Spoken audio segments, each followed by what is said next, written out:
Good evening and welcome to Pakistan Today News from our New York studio. I'm Chris Taylor. We begin in Pakistan's federal capital region, where security officials say two rudimentary drones were intercepted near Rawalpindi. Authorities report that the drones were brought down using electronic countermeasures before they could pose any serious threat. Officials confirmed there were no casualties and no major damage, although minor debris damage was reported in nearby areas. Airspace around the location was temporarily closed as a precaution, but was later reopened after the situation was assessed. Authorities also dismissed claims circulating on social media about attacks on military facilities, calling them baseless propaganda, and clarified that flight operations at Islamabad International Airport continued normally despite brief operational adjustments earlier. In another development, Pakistan has launched a new counter-terrorism campaign known as Operation Ghazab-e-Lila-il-Haq. According to Information Minister Atullah Tarar, the overnight operation targeted terrorist hideouts and logistical facilities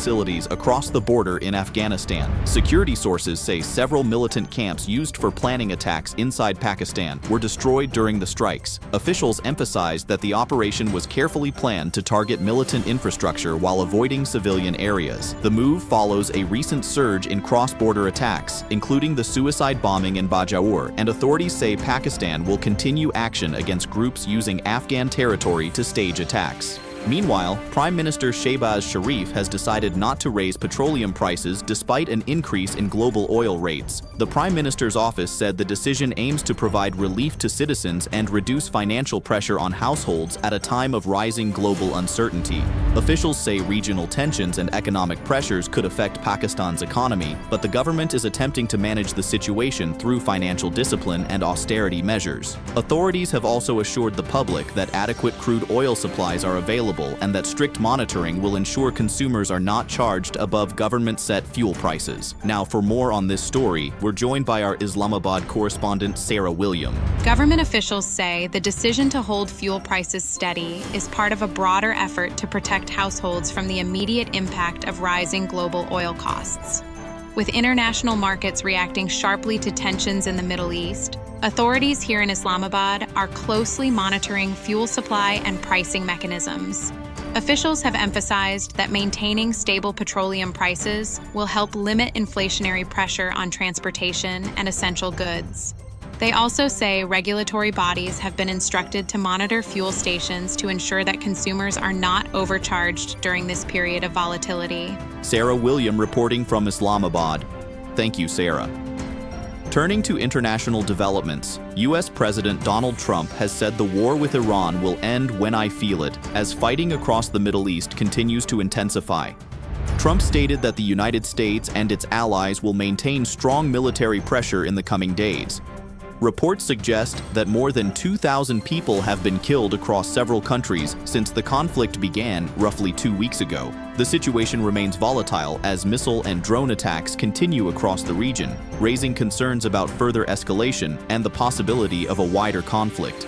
In another major development, the United States Department of State has announced a reward of up to $10 million for information leading to senior Iranian leaders. The offer specifically targets Iran's new supreme leader Mojtaba Khamenei, along with several top officials, including Ali Asghar Hijazi, Yahya Rahim Safavi, Ali Larijani, Eskandar Momeini, and Esmail Khatib. The reward was issued under the Rewards for Justice program amid ongoing U.S. and Israeli military operations against Iran. According to the notice, the individuals are accused of directing activities of the Islamic Revolutionary Guard Corps, which Washington says supports and plans terrorist operations globally. Officials say anyone providing credible information could receive the cash reward and may also qualify for relocation protection. Meanwhile, global oil markets are reacting sharply to the escalating conflict in the Middle East. The price of Brent crude, the international benchmark for oil, has surged more than 42% since the conflict began following U.S. and Israeli strikes on Iran.